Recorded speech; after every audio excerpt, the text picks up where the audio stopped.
Hello friends, आज का जो टॉपिक है हमारा व्हाट इज टिलेज, टिलेज क्या है, तो इसके बारे में आज हम डिस्कस करने वाले हैं। Introduction, definition, objective, type of tillage, implements of tillage and modern concept of agriculture tillage. तो इसके बारे में आज मैं आपको कुछ बेसिक पॉइंट्स बताने वाला हूं। और अगर आपको डिटेल में वीडियो चाहिए तो उसके लिए आप कमेंट कर दो नीचे, मैं आपको डिटेल वीडियो भी दे दूंगा। लेकिन बहुत ज़्यादा वीडियो लंबी होने की वजह से मैं सारे पॉइंट्स को इसमें कवर नहीं कर सकता। वो सारे पॉइंट्स जो है वो मैं करूंगा अपनी लाइव क्लासेस में। बट लाइव क्लासेस इनेबल करने के लिए हमें चाहिए चैनल पर 1000 सब्सक्राइबर।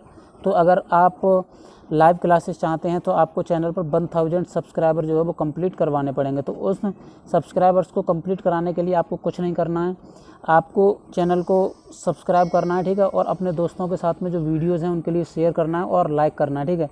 और ज़्यादा से ज़्यादा जो एग्रीकल्चर ग्रुप्स हैं उनमें फैला दीजिए, वो लोग भी हमारे चैनल को सब्सक्राइब कर लें और जल्दी से जल्दी हम अपने चैनल पर लाइव क्लासेस चलाएं, ठीक है। और लाइव क्लासेस चलने के बाद आपको एक डिटेल वीडियो और हर पॉइंट्स आपका क्लियर किया जाएगा, उसमें आपकी कमेंट्स भी रीड करी जाएंगी और वो भी उनके भी आंसर जो है वो तुरंत ही लाइव क्लास में आपको मिलेंगे बेस्ट स्टूडेंट्स की तरफ से, ठीक है। जो कि आपको पढ़ाएंगे वो सारे स्टूडेंट्स होंगे, ठीक है। कुछ हमारे सीनियर्स भी होंगे और कुछ जूनियर्स भी पढ़ाएंगे। जो भी अच्छी नॉलेज रखता होगा उसे हम अपने चैनल पर लेकर के आएंगे और आपको एक बेस्ट कंटेंट आपको प्रोवाइड हमें कराना है। तो चलिए वीडियो शुरू करते हैं। तो सबसे पहले बात करते हैं टिलेज के इंट्रोडक्शन की। तो टिलेज आप जानते ही होंगे कि टिलेज को हम कहते हैं जुताई करना, ठीक है। तो जुताई का क्या होता है कि जुताई हम करते क्यों हैं? जुताई हम इसलिए करते हैं क्योंकि हमें नेक्स्ट फसल लेनी है अपने खेत के अंदर, तो उसके लिए हमें करनी पड़ती है जुताई। तो उसमें जुताई में हम जितने सारे ऑपरेशंस करते हैं उन्हीं के लिए हम जो है टिलेज बोलते हैं, ठीक है। अब बात करते हैं हम टिलेज की डेफिनेशन की। तो टिलेज की डेफिनेशन जो होती है वो physical manipulation of soil with tools implements for obtaining conditions ideal for better seed germination, seedling establishment and growth of plants is called tillage।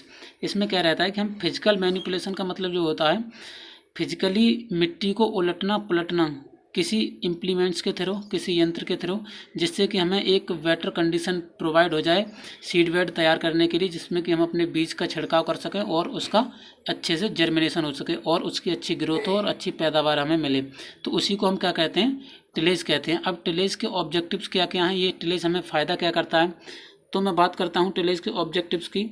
तो इसका जो पहला ऑब्जेक्टिव है वो है to facilitate adequate soil aeration for gaseous exchange in seeds and root zone. तो ये क्या करता है कि हमारी जो फसल होती है उसके लिए ऐसी एक फैसिलिटी प्रोवाइड कराता है जिसके कि सॉइल का जो एरेशन है वो अच्छा हो जाता है, ठीक है। जिससे हमारा जो गैसियस एक्सचेंज है, इंटरनल जो गैसें इधर उधर होती हैं प्लांट के रूट और सीड के बीच में, तो वो ये अच्छी तरह से और सुगमता से हो जाएं, वो चीज़ ये जो है टिलेज प्रोवाइड करता है। उसके बाद में नेक्स्ट पॉइंट की बात करते हैं, तो वो है to create pest and pathogen free environment. ये क्या करता है कि हमारे जो खेत के अंदर जितने भी कीड़े मकोड़े, पैथोजन्स, फंगस और जो भी कई प्रकार की जो बीमारियां लगती हैं, जो फिजिकली जो बीमारियां होती हैं, उनके लिए रिड्यूस कर देता है। अब वो रिड्यूस कैसे करता है? उसको रिड्यूस करने के लिए आप क्या करेंगे, जैसे कि आप टिलेज ऑपरेशंस करके आप जब अपने खेत को खुला छोड़ देते हैं तो उसमें क्या होता है कि सूर्य की धूप पड़ती है और धूप पड़ने के बाद जो कुछ उसमें हार्मफुल पैथोजन्स होते हैं वो किल हो जाते हैं। तो अगले पॉइंट की बात करते हैं। तो अगला पॉइंट जो है वो है to mix the applied manure and fertiliser with the soil. जब हम टिलेज करते हैं तो उसमें क्या होता है कि जो हम जो खाद डालते हैं और जो फर्टिलाइज़र डालते हैं, जो कि कुछ यूरिया हो गया, डीएपी हो गया, एमओपी हो गया एंड बहुत सारे अदर्स जो हमारे फर्टिलाइजर्स होते हैं, जब हम उनका एप्लीकेशन करते हैं तो उसके लिए क्या करता है ये टिलेज के द्वारा हम मिक्स कर देते हैं सॉइल में, ठीक है। बिफोर अगर हम सॉइल सोइंग के पहले, अगर हम सीड सोइंग के पहले जब कोई फर्टिलाइज़र का एप्लीकेशन करते हैं तो वो क्या होता है कि हमारी सॉइल में जो है मिक्स हो जाता है। उसके बाद में नेक्स्ट पॉइंट की बात करते हैं, तो वो है यहाँ पर to remove the hard pan. अब हार्ड पैन क्या होता है कि जब हम बहुत सारा टिलेज करते हैं, बार बार टिलेज करते हैं, जैसे कि फॉर एग्जांपल अगर आप हैरों से बार बार जुताई करोगे या फिर कल्टीवेटर से आप बार बार जुताई कर रहे हो, तो उससे क्या होता है कि आपके खेत में एक हार्ड पैन बन जाती है, जो कि 50 से 70 सेंटीमीटर के नीचे एक आपको हार्ड पैन बन जाती है। जिससे क्या होता है कि सॉइल का जो एरेशन होता है, वाटर मूवमेंट होता है एंड न्यूट्रिएंट अवेलेबिलिटी जो है वो बहुत ज़्यादा कम हो जाती है। तो उसके लिए भी ये टिलेज जो है वो इम्प्रूव कर देता है। उसके बाद बात करते हैं नेक्स्ट पॉइंट की, तो वो है यहाँ पर टू कंट्रोल बीड प्रॉब्लम। इसमें क्या होता है कि जैसे आप जुताई करते हो, जुताई के बाद आप अपने खेत को खुला छोड़ देते हो, तो इससे क्या होता है कि जो भी बीड्स पहले से खेत में उपस्थित हैं वो सारे बीड्स जो हैं वो नष्ट हो जाते हैं। और जो अगर हम अगली फसल करेंगे तो उसमें जो बीड्स का इन्फेस्टेशन होता है वो बहुत ज़्यादा कम होता है। अब उसके बाद बात करते हैं यहाँ पर चौथे पॉइंट की। तो अगला पॉइंट जो निकल के आता है वो है टाइप्स ऑफ टिलेज, कि टिलेज कितने प्रकार का होता है। तो टिलेज को क्या किया है कि on the basis of time के हिसाब से 2 प्रकार से बांटा हुआ है। पहला एक है प्रिपरेटरी टिलेज और एक है आफ्टर कल्टीवेशन। अब प्रिपरेटरी टिलेज जो होता है वो हम करते हैं जब हम सॉइल को जब हम सीड को सोइंग करते हैं उससे पहले जो हम टिलेज करते हैं उसे हम कहते हैं प्रिपरेटरी टिलेज। प्रिपरेटरी टिलेज के अंतर्गत आते हैं 3। एक आता है प्राइमरी टिलेज, एक आता है सेकेंडरी टिलेज और एक आता है यहाँ पर लेआउट सीड बेड बनाना। ठीक है, अब बात करते हैं सबसे पहले प्रिपरेटरी टिलेज के पहले पॉइंट्स की। तो जो होता है हमारा प्राइमरी टिलेज। अब प्राइमरी टिलेज जो होता है उसे हम करते हैं सीड सोइंग के पहले। ठीक है, तो उसके लिए हम क्या करते हैं, डीप प्लॉइंग करते हैं उसमें। इसमें क्या होता है, डीप प्लॉइंग के अंतर्गत क्या होता है, turns out the large side clouds. इसमें क्या होता है कि हम बड़े बड़े ढेले को पलट देते हैं खेत में, जिससे कि उन पर सूर्य की रोशनी पड़ती है और वो जो हीटिंग होकर के उसमें जो हमारे पैथोजेंस या फिर जो भी इंसेक्ट पेस्ट जो होते हैं वो किल हो जाते हैं। अब जो डीप प्लॉइंग होती है वो कितने सेंटीमीटर डीप की जाती है, तो वो की जाती है 25 से 30 सेंटीमीटर डीप। इसके बाद में ये जो होता है also improve the soil moisture. जो डीप प्लॉइंग होती है वो सॉइल के मॉइस्चर को इम्प्रूव कर देती है। उसके बाद बात करते हैं दूसरे पॉइंट की। तो ये है हमारा सब सॉइलिंग। सब सॉइलिंग में क्या होता है कि जो हार्ड पैन बन जाती है सॉइल में, उसको क्या कहते हैं, ये जो होती है, ये जो रूट ग्रोथ होती है और जो प्लांट की ग्रोथ होती है उसके लिए रोक देती है। अब ये पेन जो है वो हो सकती है हमारी सिल्ट की भी हो सकती है, आयरन की भी हो सकती है, एल्युमिनियम की भी हो सकती है और कुछ मैन मेड पेन्स भी होती हैं जो कि हम बार बार टिलेज करते हैं तो उससे भी क्रिएट हो जाती है। अब हम बात करते हैं हार्ड पेन्स की। तो हार्ड पेन जो प्रेजेंट होती है वो होती है 60 to 70 सेंटीमीटर नीचे सॉइल में। ठीक है, उसके बाद अगला जो टाइप आता है इसी के अंतर्गत वो आता है year around tillage. Year around tillage वो टिलेज होता है जब हम पूरे साल खेत में कुछ ना कुछ ऑपरेशंस करते रहते हैं, तो उसको हम बोलते हैं ईयर अराउंड टिलेज। अगला जो टिलेज का पार्ट है वो है सेकेंडरी टिलेज। सेकेंडरी टिलेज वो टिलेज होता है, ठीक है, जिसको हम प्राइमरी टिलेज करने के बाद में जब हम परफॉर्म करते हैं, ठीक है, जिसमें कि सीड की सोइंग हो जाती है फील्ड के अंदर, उसके बाद जब हम टिलेज को परफॉर्म करते हैं तो उसे हम बोलते हैं सेकेंडरी टिलेज। सेकेंडरी टिलेज के अंतर्गत कुछ प्रैक्टिसेस आती हैं जो कि हमारा layout of seed bed sowing, तो हम उसकी लेआउट्स बनाते हैं। अब जैसे कि लेआउट्स के अंदर क्या कि हमारा एक बड़ा सा फील्ड है, उस फील्ड को क्या करते हैं हम छोटी छोटी लेआउट्स में जो डिवाइड करते हैं। तो उस लेआउट्स में डिवाइड करने के लिए जो प्रोसेस हम करते हैं, जो भी क्रियाएं करते हैं, उनके लिए जो सब कुछ आता है वो आता है हमारा सेकेंडरी टिलेज के अंतर्गत। अब बात करते हैं टॉपिक नंबर 5 की, टिलेज इम्प्लीमेंट्स कौन कौन से होते हैं। तो सबसे पहले बात करेंगे प्राइमरी टिलेज को परफॉर्म करने के लिए हमें कौन कौन से इम्प्लीमेंट्स की ज़रूरत पड़ती है। तो इसके लिए हमें चाहिए एक वुडन प्लाव, जो कि देसी हल होता है बेसिकली, जो कि लकड़ी का बना हुआ होता है। ठीक है, उससे हम क्या करते हैं, वो केवल मिट्टी को चीरता है, वो मिट्टी को पलटता नहीं है। तो मिट्टी पलटने के लिए हमें क्या करना होगा, उसके लिए हमें एक दूसरा यहाँ पर हल होता है जो कि है मोल्ड बोल्ड प्लाव। ये क्या करता है, इसमें एक फरो जो रहती है वो काफ़ी चौड़ी रहती है और उसमें एक मोल्ड बोल्ड लगा हुआ होता है जिससे कि वो मिट्टी को चीरता भी है और पलटता भी है। उसके बाद में हमें प्राइमरी टिलेज को परफॉर्म करने के लिए डिस्क प्लाव, चिजेल प्लाव चाहिए। चिजेल प्लाव क्या करता है, ये जो हमारी जो हार्ड पैन बन जाती है उस हार्ड पैन को तोड़ने के लिए हमें क्या चाहिए, चिजेल प्लाव की ज़रूरत होती है।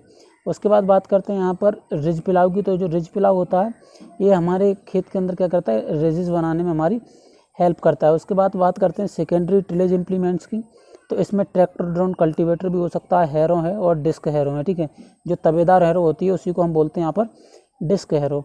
उसके बाद implements for layout of seed bed बनाने के लिए जो हम एक बड़े फील्ड के अंदर जो है छोटी छोटी क्यारियाँ बनाते हैं, उनको बनाने के लिए जो इम्प्लीमेंट्स हमें चाहिए, उसके लिए हमें चाहिए कंट्री प्लाव, रिज प्लाव और बंड फार्मर एक होता है। ठीक है, जो कि बंड बना के वहाँ पर काम किया जाता है। उसके बाद में एक होता है रिज प्लाव। रिज प्लाव क्या करता है, वो हमारे खेत में जो है रिजेज बनाता है।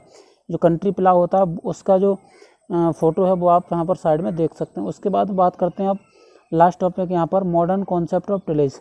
अब पहले हम क्या करते थे कि हमारे कन्वेंशनल मेथड को यूज़ करते थे जो कि हमारे पूर्वज करते आए हैं। ठीक है, हम उसी प्रकार की टिलेज प्रैक्टिसेस अपने खेत में करते थे। अब क्या हो गया है, आज के टाइम पर हम जो इंटेंसिव कल्टीवेशन है उसका बहुत ही ज़्यादा ट्रेंड चल रहा है। तो उसको ध्यान में रखते हुए हमें क्या करना है कि अपने खेत के अंदर जल्दी हमें अगर फसल लेना है तो उसके लिए हमें क्या करना होगा कि जो टिलेज ऑपरेशंस हैं उनके लिए मिनिमम करना होगा, जीरो टिलेज करना होगा और स्टेबल मल्च टिलेज परफॉर्म करना होगा। अब बात करते हैं मिनिमम टिलेज की। तो मिनिमम टिलेज के अंतर्गत क्या करते हैं कि हमें कम जुताई करके दूसरी फसल हम बो दें, एक फसल को काटने के बाद बहुत ही कम जुताई करें और उसमें दूसरी फसल को अगर हम बो दें तो वो जो हमारा है मिनिमम टिलेज के अंतर्गत आता है। अब एक होता है जीरो टिलेज। जीरो टिलेज के अंतर्गत वो होता है जो कि जीरो टिलेज में क्या करता है कि हम सीड को सोइंग करते हैं विदाउट किसी भी प्रकार की टिलेज प्रैक्टिसेस किए हुए, ठीक है। इसमें क्या करते हैं हम डायरेक्ट हमने कोई फसल काटी, फसल काटने के बाद जीरो टिलेज जो मशीन होती है उसी के थ्रू हम जो है अगली फसल का बीज जो है वो सोन कर देते हैं, ठीक है, सोन उसको बुआई कर देते हैं, जिससे कि हमारी जो फसल होती है वो विदाउट टिलेज के जल्दी से हो जाती है। एक होता है स्टेबल मल्च, जो स्टेबल होता है, और मल्च टिलेज, जिसके लिए जो क्रॉप रेजिड्यू होता है वो भी क्रॉप में पड़ा रहता है, ठीक है, फील्ड में। उसके बाद क्या करता है, जो वो रेजिड्यू होता है वो हमारे जो सॉइल का मॉइस्चर होता है उसके लिए कंजर्व करता है, सॉइल को ज़्यादा हीट नहीं होने देता है, और उसमें हम क्या करते हैं कि अगली जो फसल हमें लेनी है उसकी हम कर देते हैं बुआई, तो जिससे कि वो भी फसल बहुत अच्छी ग्रो होती है और उसके लिए हरी जो खाद वगैरह होती है वो भी मिल जाती है, और सॉइल का एरेशन मॉइस्चर कंटेंट जो है वो काफ़ी लंबे समय तक बना रहता है। तो इसीलिए हम ये मॉडर्न कॉन्सेप्ट ऑफ टिलेज जो हमने यूज़ किया हुआ है, जो कि आज बहुत ही ज़्यादा ट्रेंडिंग में है, और इसी प्रकार का टिलेज हमें करने की भी आवश्यकता है, क्योंकि अगर आप पॉपुलेशन देखोगे तो इंडिया की जो पॉपुलेशन है वो बहुत ही ज़्यादा बढ़ रही है, ठीक है, और इसके लिए हमें बहुत ही ज़्यादा एक बड़े अमाउंट फूड की ज़रूरत है, जिसको हमें पाने के लिए क्या करना होगा, नई नई टेक्नोलॉजीज़ का विकसित करना होगा। और फ्रेंड्स, वीडियो में बस आज के लिए इतना ही था, और वीडियो आपको अच्छी लगी हो तो लाइक कर दो। और मैं आपको एक बात बता दूं कि आपको मैं ये सब चीज़ें बहुत ही ज़्यादा डिटेल में अगर डिस्क्राइब करूं तो उसके लिए क्या होगा कि वीडियो बहुत ज़्यादा लंबी हो जाएगी, जिसे अपलोड करने में भी मुझे प्रॉब्लम होगी। तो उसको आपको क्या करना है, अभी बस मैं जो बेसिक आपको बता रहा हूँ वो आपको सीख लेना है, ठीक है, और इसमें भी बहुत कुछ है। अगर आप इस वीडियो को देख कर समझेंगे तो आप हर चीज़ अच्छी तरह से एकदम समझ जाएंगे। उसके बाद अगर आपको लंबी क्लासेस चाहिए तो उसके लिए भाई मेरे चैनल पर चाहिए 1000 सब्सक्राइबर। उसके बाद क्या करेंगे कि हमारा जो लाइव करने का जो फीचर है वो इनेबल कर दिया जाएगा यूट्यूब इंडिया की तरफ से, और उसके बाद हम लाइव क्लासेस चलाएंगे जिसमें आपको और भी स्टूडेंट्स पढ़ाएंगे, सब टॉपिक वाइज पढ़ाएंगे और सब्जेक्ट वाइज पढ़ाएंगे, ठीक है। तो बस अगर आपको लाइव क्लासेस चाहिए तो चैनल को सपोर्ट करिए, अपने दोस्तों के साथ में शेयर करिए, और मिलते हैं नेक्स्ट वीडियो में। तब तक के लिए पढ़ते रहो, बढ़ते रहो।